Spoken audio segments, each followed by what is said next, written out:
Okay, this is Jimmy Jive, and you're listening to Motor City Rock Talk. Today I have a local Detroit metropolitan band called Nuke and The Nightshift. I said Nick, I meant Nuke. Sorry about that. Their latest album is called Cold-Hearted Rock and Roll, and it's some really killer tunes. So today my guest is Nuke. How you doing, brother? Doing great there, Jimmy. Yeah, it's good to talk to you.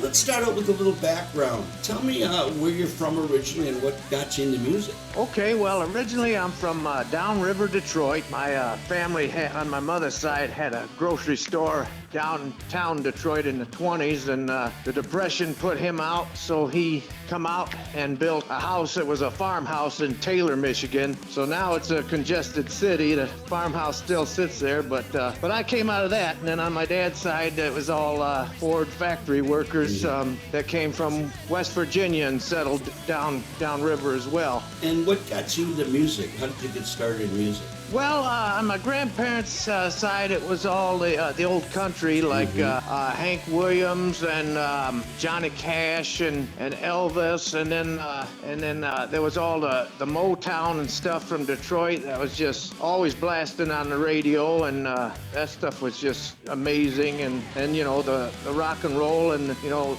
being a kid of the '80s and stuff, you had the punk rock and the '80s metal and all that stuff. Just, I don't know, it was just a great mix for me growing up in. I kind of had all that from doo-wop to punk and metal and all that stuff in between. Now, you're the singer, right? Yep. Now, do you play any instruments? Do you play guitar at all, or? Yeah, I've in some of the past Nuke and the bands I've done, I've sang and played bass, or I've sang and played guitar, or just sang. And I prefer nowadays to just do the singing and the front man and entertaining and all that stuff. Now, are you the main writer in the band, or does the band write collaterally? I always wrote the songs. I usually write the lyrics and kind of like the bones of it, and then the guys in the band, they really juice it up with all their knowledge of music, and it's a free for all, you know, for them. Mm-hmm. You know, I just have my recipe, and then they add all the ingredients. Right, that's cool. How long have you been performing? You mentioned that you were in the different Nuke bands. So how long have you been performing? Probably since the mid-'90s. I started singing in grunge bands, and I wasn't good enough playing any instruments, so the bands I was in, I didn't really have a lot of say and stuff, and so I knew I wanted to do my own thing right off the bat, and being a big fan of trauma movies like Toxic Avenger and Class of Nuke 'Em High, and being like a punk rock teenager, I kind of put together this kind of image in the Nuke thing, and the first band was Nuke and the Toxic Offenders, which it was the late '90s when I started that with a good friend of mine, and then it just kind of went on from there.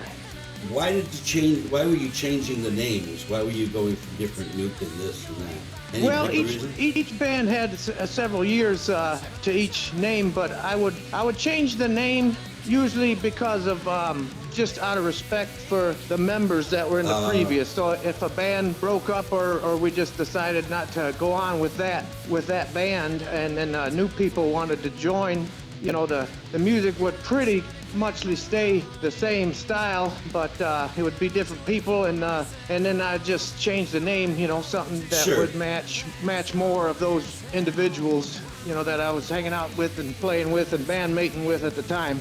How long is the latest incarnation been together? Well, I got a great long history with these guys, but the band has actually been together for about 4 years. I think it was right around 2020 that we had gotten together, and we've been together ever since. Yeah, because I noticed that you put an album out in 2020 called Deal with the Devil. Now, was that kind of tough to do with the pandemic going on? Exactly. That's why it's a little bit more of it's not really a studio album. It's we got it as close as we could, but it was the pandemic, and we basically just had to, you know, we were just getting the band off the ground, and then that hit, and then so we did it anyway, and yeah, so yeah, it is what it is. We had a lot of fun doing it, and we put it out. We were playing anywhere we could during the pandemic. We were doing outside shows. We were doing speakeasies, anything we could to keep it rolling. Wow, that's interesting, because a lot of bands didn't play at all during that because most of the bars weren't even open during it. So you got a little That's lucky correct. there. Yep. Yeah, we just we just had no problem with pushing through that. Now, Just where did you record the second album, Clocking In? Now that came out in 2021. Was that done in the studio, or did you do that one pretty much the same way? so Clocking In and this brand new one are all tracked by our bass player, Corey Morsch. We tracked everything for those two albums as close to studio standard as you can, and then what we did was after everything was finalized, we sent it to a professional studio engineer at a large studio in Canada, and then that's the guy who created the finished product that you get now. Well, you mixed, through the mixing and mastering, because Okay. you know we're not mixing and we're not masters. You know, you have to have a professional do Yeah. that. You know, we can track things to standard and specs with the mic placement and doing things the right way, which is a lot of work in itself. But you got to have a professional to really get that beefy sound, and that's what we went for. Now, as far as that, did you do much as far as like overdubs, add a second guitar? Because I noticed you just have, you know, guitar and bass. Are you just talking about either one of those albums? Yeah. Oh yeah. He's yeah. There's probably several guitar tracks and things like that. A lot of backup vocals, overdubs. I do a lot of my own backups, and then whatever ones I don't do, Brady Moe, the guitar player, he does the backups, and he does a really great job doing the backups live as well. And Corey also does some backups as well live. As far as that, these songs, are any of your songs thematic? In other words, how do you get your ideas for these songs? A lot of it, I think that whole last album ended up being thematic in a way, but yeah, to me, all the songs are, some of them I write like in a metaphor type, and then others I just write out what it is. But it's all basically real stuff that's happened in my life, or whatever I'm going through, or whatever I'm feeling. I've got a big imagination, so you know, if something sounds crazy, then that's just the imaginatory part of it. But it's all I try to be as true to the writing as possible. I don't just like look at a comic book and then write about some character. But it's a lot of fun, and I take it pretty seriously. Now tell me, who are the members in the latest incarnation of the band? Well, they're all related brothers. They are the Morris brothers. We've got we've got Scotty on drums, Corey on bass, and Braden on guitar. And like I said, he does a lot of backup vocals. Yeah, they're all real brothers that all live out in Oscoda, Michigan. Yeah, I noticed that in your Facebook site, Oscoda. Is that where the band is basically based out of now, is Oscoda, or are you more Detroit area based? Yep, they're based out of Oscoda. I moved out of the city about 7 years ago now. Then I moved to the country, and I was basically kind of done. Kind of went into the woods to hide away and start a different life. And then one day Scotty got a hold of me online, and they sent me a video playing one of my old songs. And I went out there, and then we just started a band that night because it was like electric. Wow, that's really cool. Now, if you had to describe the sound of your band as far as maybe an influence for the direct sound of the band, who would you compare yourself to? If no one's ever heard of you before, never heard your music, how would you describe it? Well, we try to do a fusion of like, you know, punk, blues, rockabilly, and metal. We try to do and plenty of rock and roll. We try to do a fusion of that. But if you were to compare it to something, that could be my problem over the years. That I don't really fit into into a certain class, so you just kind of have to call it whatever you feel it is, whatever the person listening to is. Well, now one guy, his name was Punk Rock Ryan. That's what he calls himself online. It looks like he does a lot of shows and stuff. He sent me a message yesterday about the new album, and he said it sounded like Guns N' Roses mixed with some of the Danzig and Misfit stuff. So that's a kind of a strange mix. Yeah. But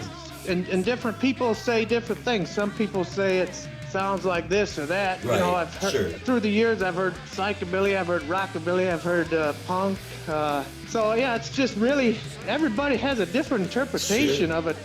Yeah, and I do too.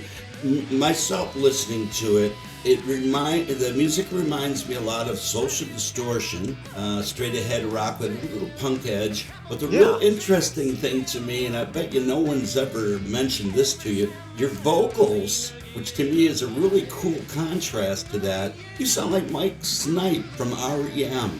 Really? Yeah. Yeah, I've never heard that. I've heard different things. I've heard Danzig. I've heard somebody told me I sounded like Survivor one time. Yeah, you sound a lot better than Danzig and stuff. Survivor, that'd be kind of cool, but you don't seem to sing in that range. That was why I was thinking the Michael, which to me is like very unique unto itself. I mean, that was the newest album that I've listened to all the way through, and that's kind of what it reminded me of as far as the tonality of your voice on that. Are you an REM fan at all, or as far as his vocal, or did you emulate your style?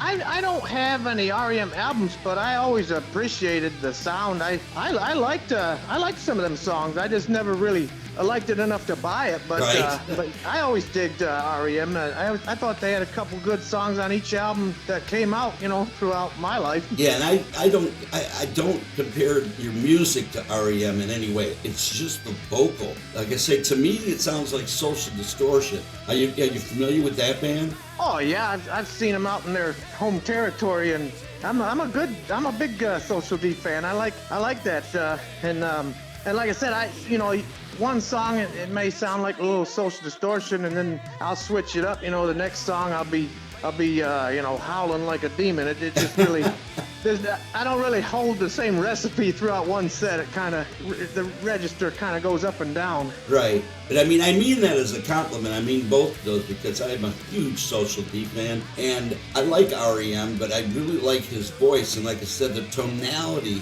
of your voice on that, which to me is kind of ironic, because talking with you seem to have kind of a southern accent, so it doesn't seem to me like that would be correct. But I don't know if it was just the way it was mixed, or it's just the way I'm hearing it, or what. But you've never heard anybody mention that, eh? No, that's a first. But like I said, I've heard such a wide variety of people that they say that I will can sound like or mimic sometimes. So yeah, it's always varied. But yeah, so I can add that to the list.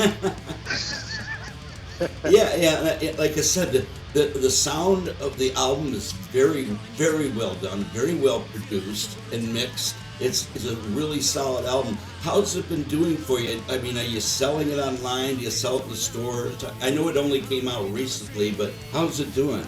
Yep, it just came out June 21st, so we don't see any. I don't think we'll see any of the online numbers yet, because it's on all the it's on all the streaming platforms. But we kind of had we released it while we were on the road, so we had the CDs for the first time at Skatopia in Ohio, and yeah, we've gotten rid of the CDs at every show.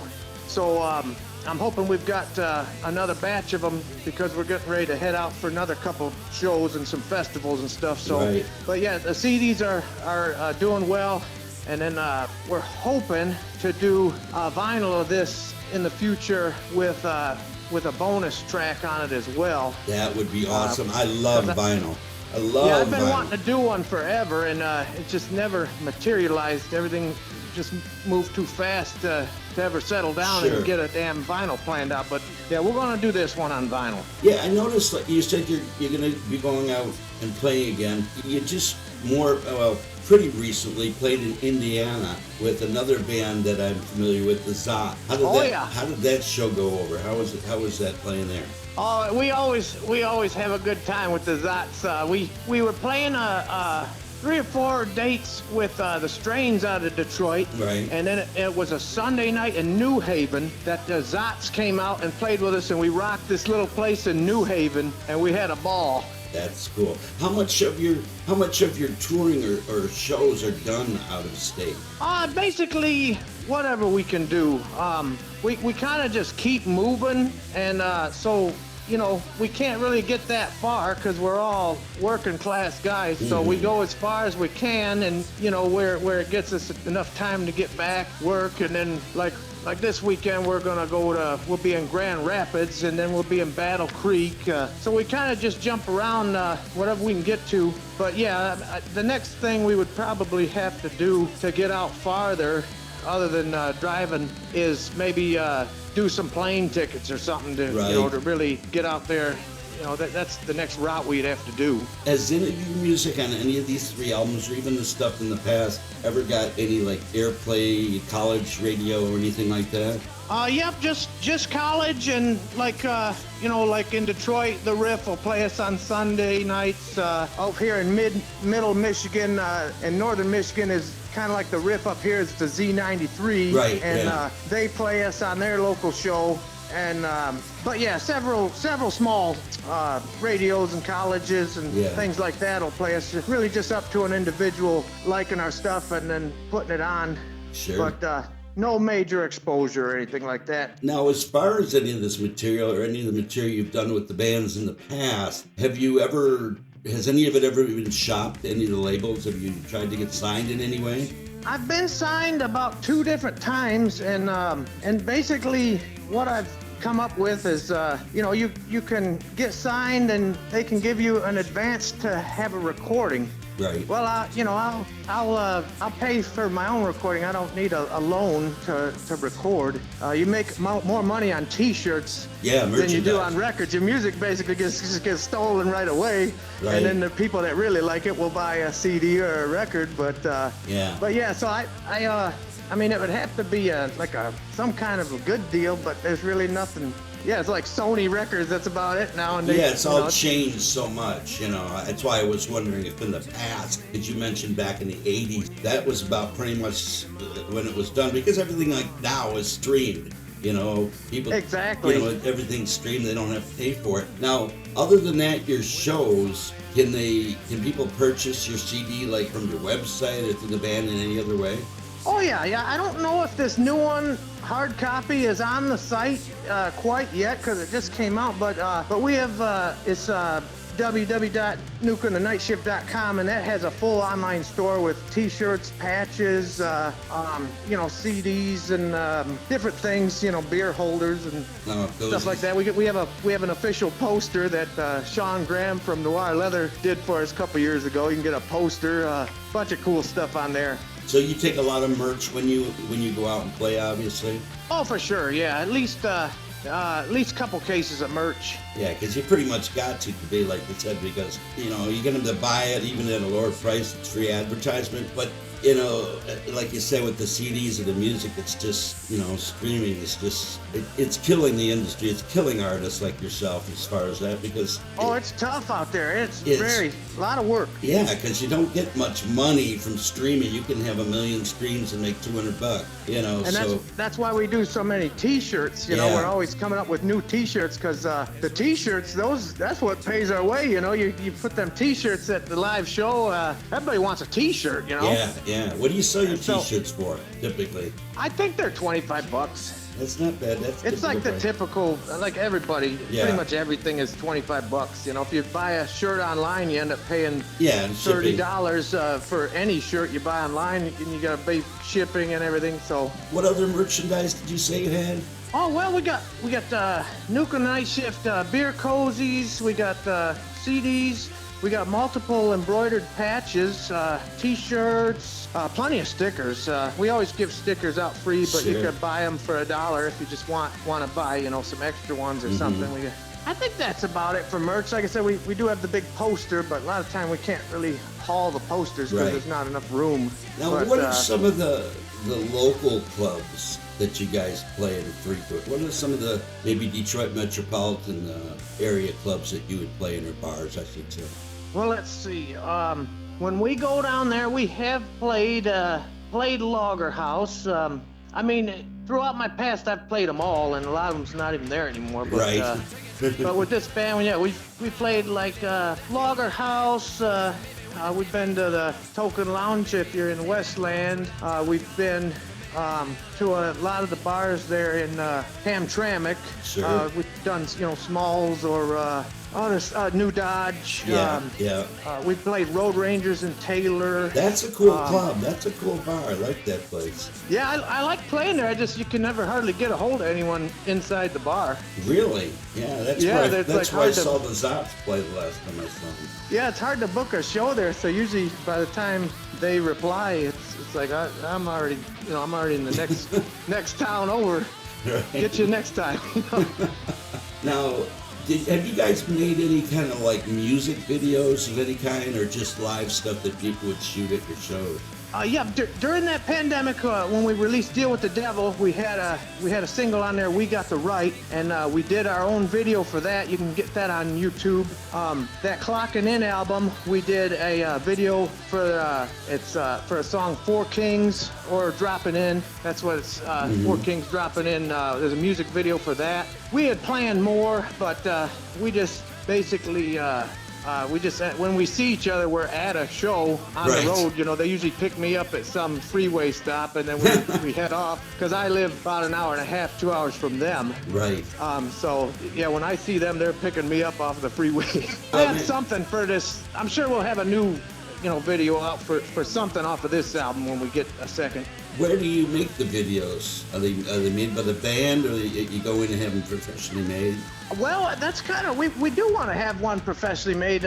Everything, all the other ones were shot with just separate footages here and there, where we'd get somebody to run a camera and or a little bit of footage from maybe somebody here or there from a show, things like that, and then put it together. But we are hoping to have a nice studio style video one of these days, hopefully for something on this new album. Now, I always wonder about that now, because, you know, MTV is gone, VH1 is gone. So what do you think the purpose of making an actual video would be for? It's just going to go on YouTube, I imagine.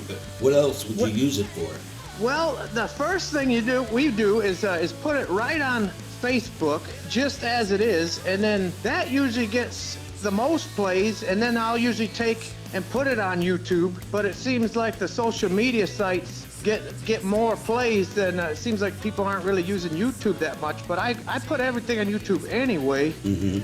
But yeah, we kind of just put it right on social media, and people watch the videos on that. That's kind of like the majority of the views are from there. But what do you think? Does it do you any good? I mean, is it worth doing a video like that? Because they're not cheap, especially if you're going to have it done professionally. I think it really is worth it, because people really like the visuals. You know, they like to watch a video, and yeah, I think it's definitely necessary.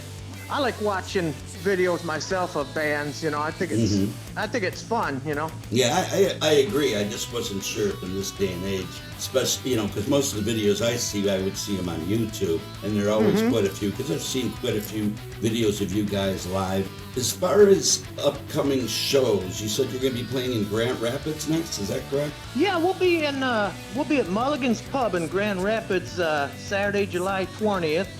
Or let's see, yep. And then we're going to be at Leela-Palooza in Battle Creek. That'll be the weekend after that. And we've also got Crispy Music Fest in August. That'll be with Coffin Cats and Elvis Hitler and stuff. That'll be August 17th over there in Saginaw. Love Elvis Hitler. A whole bunch of bands on that. A lot of great bands on that. Now, as far as performing out and playing out of state, have you guys ever opened up for like any kind of national acts? Let me think. If the Night Shift, trying to think, we've played with, I think, what's that big psychobilly band? Trying to think. I've done a lot of opening for some of them UK psychobilly bands in the past. I've done 3 Misfit opener shows of playing with different Misfit lineups, but the Night Shift pretty much just plays, constantly plays out, and if we get offered something like that, yeah, we're always happy to do that, but yeah, we haven't gotten many offers to play with any international bands that I can remember. But like I said, the show goes on. Right, yeah, well, playing with the Misfits, that's pretty cool. I mean, that's something to be said about that. Now, how far away from Michigan, what was the farthest that you guys have played as far as that? Are you talking about just like Ohio, Indiana? Have you gone any farther south? Yeah, just probably pretty much heading down south. Like I said, we go up north. We go as as far as you can with, kind of have to pair up some shows so that way you can play them on the way and on the way back and then get back to work, Right. Yeah, it's rough trying to be in a band and having day jobs, and I'm sure you have to do that. Yeah, the reason I asked that is I wondered, maybe obviously not this incarnation because the bar's not there anymore, if you'd ever played CBGB's in New York City. No, I have not played CBGB's. Had you ever been there? No, I have not been there. Nope.